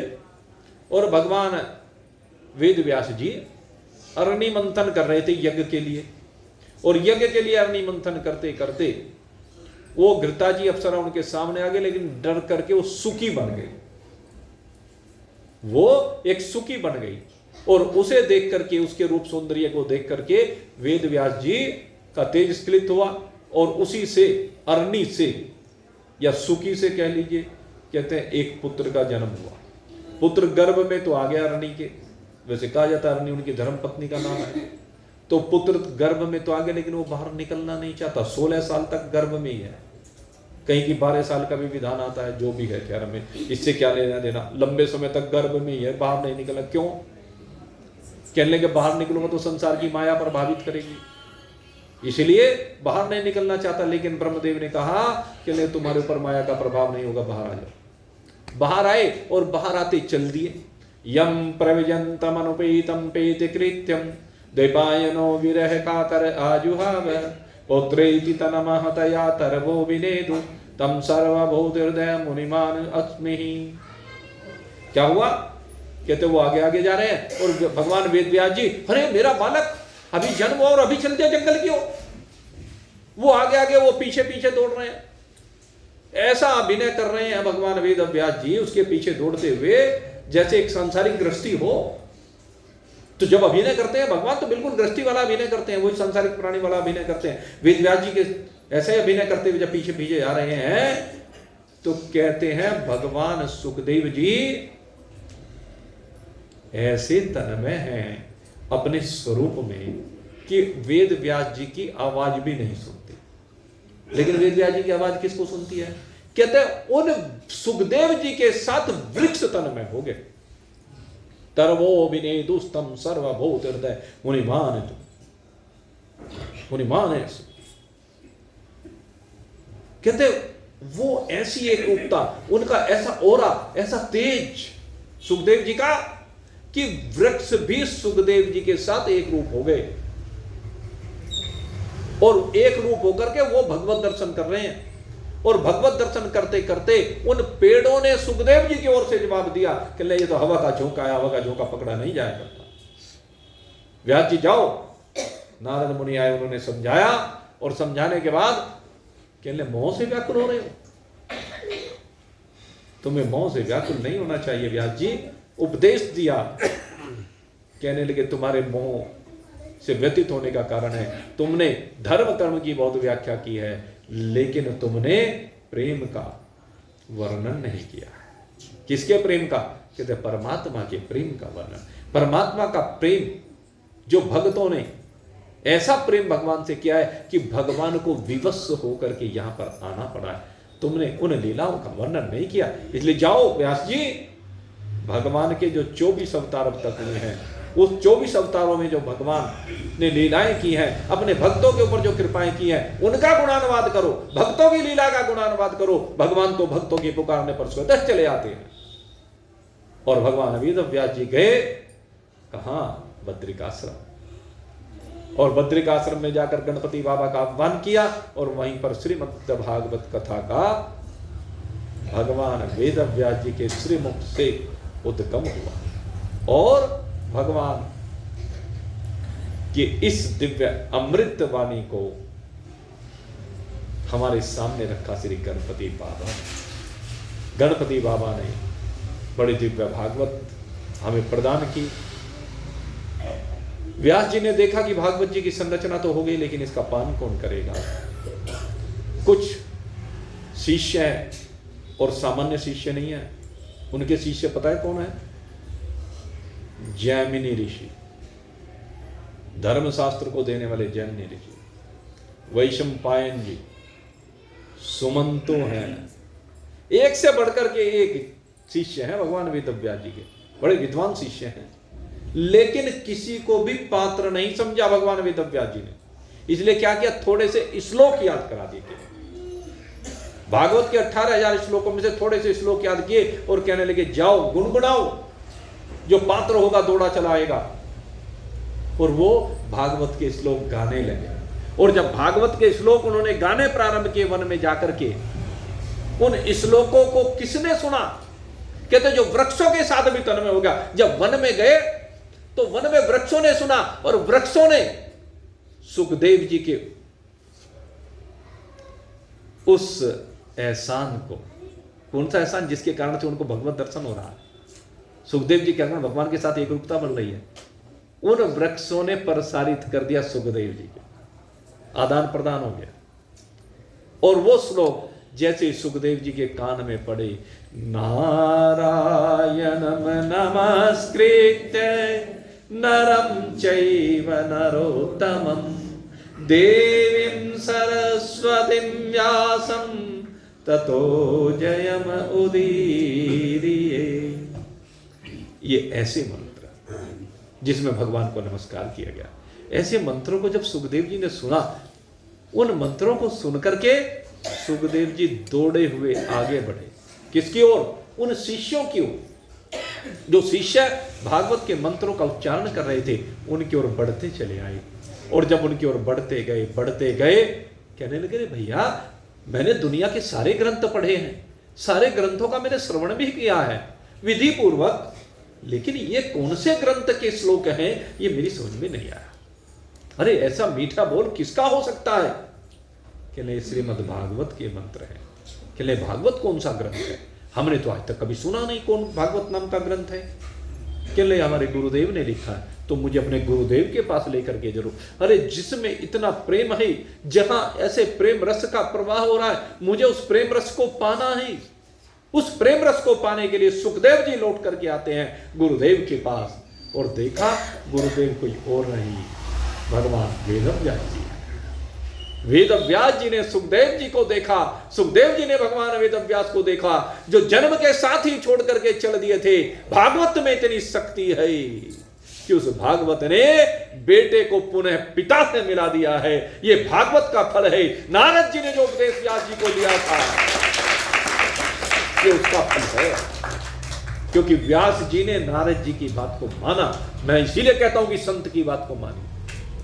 संत की बात को मानने के कारण से इस भागवत ने बिछड़े हुए बाप और बेटे को मिला दिया है। और फिर तो भगवान वेदव्यास जी ने सुखदेव जी को ये भागवत पढ़ाई है। और यही भागवत आगे आधार बनी है किसका? कहते हैं पांडवों ने। महाभारत के युद्ध को विजय प्राप्त करने के बाद युधिष्ठिर राजा बने, और युधिष्ठिर के राजा बनने के बाद भगवान द्वारिका पहुंचे। द्वारिका में धीरे धीरे समय व्यतीत हुआ, 36 साल व्यतीत हुए। पांडवों ने 36 साल राज्य किया। उधर भगवान ने अपनी लीला का स्मरण करने के लिए माध्यम बनाया, साप हुआ, और सारे द्वारिका के जो यदुवंशी थे वो सब आपस में लड़ लड़ करके मर जाते हैं। और उनके मरने के बाद अर्जुन वापस लौट करके आकर के युधिष्ठिर को बताते हैं, और उसी समय 5 पांडव बद्रिकाश्रम की ओर जाते हैं। भगवान के चरणों में प्रणाम करके आगे वसुधारा की ओर जाते हैं, और एक एक करके पहले द्रौपदी, नकुल, सहदेव, अर्जुन, भीम सब वहीं पर अपने शरीर का परित्याग करके स्वर्ग की ओर प्रस्थान करते हैं। युधिष्ठिर जी अकेले बचते हैं, और वो युधिष्ठिर धीरे धीरे आगे बढ़ते हैं। धर्मराज स्वयं आते हैं, और धर्मराज के साथ वो भी अपने लोक को जाते हैं। और इधर युधिष्ठिर ने राज्य सिंहासन पर अर्जुन के पौत्र अभिमन्यु के पुत्र परीक्षित को बैठाया। परीक्षित जी ने 60 वर्ष तक राज्य किया, धर्मपूर्वक राज्य किया। 96 साल की अवस्था परीक्षित जी की हुई, और 96 साल की अवस्था में आज एक संत का अपमान हुआ। और संत का जब अपमान हुआ तो संत के बेटे ने साप दिया। इति लंघितम मर्यादा तक्ष सप्तमे हनि। कहले इस राजा ने मर्यादा का उल्लंघन किया। कहते समाधिस्थ ऋषि के कंठ में सर्प डाला। संतों का तो स्वागत सत्कार माला डाल करके हुआ करता है, उनके चरण रज को अपने मस्तक पर लगाने से होता है, उनके चरणों का पाद प्रक्षालन करके चरणामृत ग्रहण करने से होता है। लेकिन यहाँ तो उल्टा काम हो रहा है। कहते राजा उच्छृंखल हो गया, बालक था, उसको ज्ञान नहीं था। अनभिज्ञता में परीक्षित जी से ऐसा कार्य हुआ है। अनभिज्ञता कहिए या कलयुग का प्रभाव कहिए, क्योंकि कलयुग आकर के बसा है, और कलयुग को रहने के स्थान दिए हैं, और कलयुग ही आकर के जरासंध के मुकुट में विराजमान होकर के परीक्षित के शीश पर आकर के बैठा, जिसके कारण से संत का अपमान हुआ। अपमान से साप हुआ, और साप जब हुआ तो उसके बाद साप की निवृत्ति के लिए प्रयास। समीक ऋषि ने अपने शिष्यों को भेज करके परीक्षित को बता दिया कि मेरे बेटे ने साप दे दिया, 7 दिन के अंदर तुम्हारी मृत्यु हो जाएगी, 7 दिन का समय है तुम्हारे पास। परीक्षित कहने लगे 7 दिन तो बचे हैं ना, कोई बात नहीं, घबराने की बात नहीं। अरे अब तक मैं राजकाज के काम में लगा रहा, जनता के पालन पोषण में लगा रहा, बाल बच्चों के पालन पोषण में रहा, घर को सजाने संवारने के चक्कर में लगा रहा। अब मुझे अपने जीवन को दिशा देनी, इन 7 दिन में दिशा देनी है। और तुरंत सब कुछ का परित्याग किया। जो बात मैंने प्रारंभ में आपसे कही थी ना, परीक्षित के पास 7 दिन का समय, आपके पास है भरोसा किसी को एक क्षण का भी? परीक्षित ने आज अपने सारे राजसी वस्त्रों का परित्याग कर दिया, राजपाट का परित्याग कर दिया, सारे मान सम्मान वैभव सबका त्याग कर दिया, और अकेले चले। हाथ में कुशा ली है, अन्न का परित्याग भी कर दिया, और कुशा हाथ में लेकर के चल दिए गंगा जी के किनारे कराए। भक्ति देवी के किनारे किनारे चलते हैं, सुख तीर्थ की पुनीत पावन भूमि पर आते हैं, और पुनीत पावन भूमि पर आकर के श्री सुखदेव जी, वहां पर अनेक ऋषि मुनि रहते हैं। सबकी कुटियाओं में जा जाकर के प्रश्न पूछते हैं कि जिसके जीवन के केवल 7 दिन शेष हैं उसे क्या करना चाहिए। कहले भजन करना चाहिए। कहले कैसे करना चाहिए? मैं केवल वो भजन करना चाहता हूं जिससे मुझे इन 7 दिन में परमात्मा की प्राप्ति हो जाए। भजन वो, भजन करते करते तो सारा जीवन बीत गया, सारा जीवन बीत गया, लेकिन उसके बावजूद परमात्मा की प्राप्ति नहीं हुई। परीक्षित कहता है मुझे तो वो भजन चाहिए जिससे परमात्मा की प्राप्ति हो, क्या करूं वो उपाय बताओ। लेकिन कोई भी, बड़े बड़े ऋषि मुनि वहां पर बैठे हुए हैं, वहां पर पाराशर जी भी विराजमान है, देवल ऋषि विराजमान है, वशिष्ठ वंशी है, भारद्वाज वंशी है, गौतम वंशी है, वर्णन आता है भागवत में। सब उत्तम वंश में उत्पन्न ऋषि मुनि बैठे, लेकिन कोई भी उत्तर देने में समर्थ नहीं है। और उस समय परीक्षित जी पुकार करते हैं। परीक्षित जी की पुकार है, और मैं आपसे यही कहता हूं, पुकार करो, भगवान को पुकारो। जब आपके सारे अस्त्र शस्त्र पस्त हो जाएं, सारे घोड़े दौड़ा लिए, बात बनी नहीं, तो मैं तो यही की बात कहता हूं, पुकारो भगवान को। राम राम रटते रहो जब लग घट में, कभी तो दीन दयाल के भनक पड़ेगी। कहते राम राम रटते रहो, हमें रट ही रहे हैं, लेकिन बात नहीं बनी, परमात्मा की प्राप्ति नहीं हुई। क्या करें? दशरथ जी को देखो तड़प, कितना समय लगा दशरथ जी को? राम जी का वियोग होने में कितना समय लगा, और उनका वियोग होने में शरीर से कितना समय लगा? क्यों? तड़प थी। परीक्षित के अंदर भी तड़प थी कि मुझे पाना है, इसलिए भगवान से प्रार्थना की, प्रभु क्या यूं ही मैं ऐसे ही चला जाऊंगा? अरे मुझे ऐसे नहीं जाना है प्रभु, मुझे आपको पाके जाना है, आपको मुझे साथ में लेके जाना है। मुझे नहीं किसी के ऊपर विश्वास, मुझे तो केवल आपके ऊपर विश्वास है। एक भरोसा, एक बल, एक आस विश्वास, एक राम घनश्याम हित, चार तक तुलसीदास। मुझे नहीं किसी के ऊपर विश्वास। तुलसीदास जी कहते हैं, हनुमान जी मुझे तो आपके ऊपर विश्वास है, क्योंकि राम द्वारे तुम रखवारे, आप ही तो हैं जो मुझे राम जी से मिला सकते हैं। ऐसे ही परीक्षित कहता है, मुझे संतों के ऊपर विश्वास है, आप मुझे मिला सकते हैं, लेकिन प्रभु अभी एक भी संत ऐसा नहीं मिला। अरे मुझे ऐसा संत भेजिए जिनकी शरण में जाकर के आज मुझे परमात्मा की प्राप्ति हो जाए, मुझे बिलखना ना पड़े, मुझे रोना ना पड़े। परीक्षित पुकार किए जा रहा है, और ये पुकार दीनानाथ के कान में पहुंच जाती है। और जैसे दीनानाथ के कान में ये पुकार पहुंचती है, तो उसी समय नारद जी को पठा देते हैं।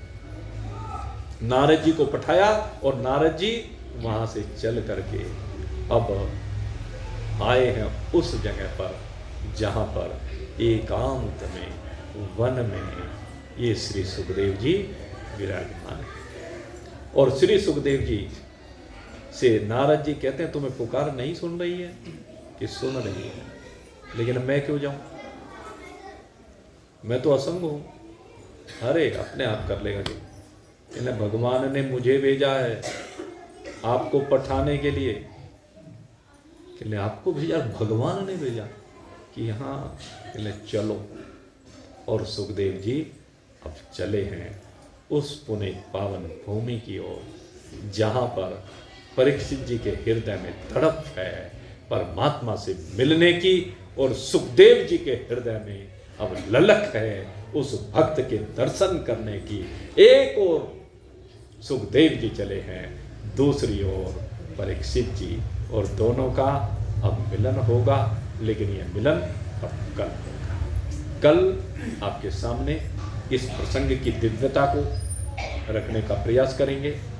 आपके जीवन में प्रकाश हो, हमारे जीवन का उद्देश्य यही है। मैंने पहले भी कहा, केवल प्रकाश को लेकर के इस बार ये श्रीमद् भागवत कथा की जा रही, क्योंकि हर बार हम अलग अलग विषय लेते हैं। कभी किसी विषय को माध्यम बनाया जाता है, कभी किसी विषय को, और जिस भी विषय को माध्यम बनाया जाता है, भाई कान इधर से पकड़ो या इधर से पकड़ो, इधर से पकड़ो, कहीं से पकड़ लो घुमा के, पकड़ना है भगवान को है। देखो हम तो सीधी सी बात, और हमारा कोई लेना देना किसी से नहीं है। जय राम जी, बोलिए सच्चिदानंद।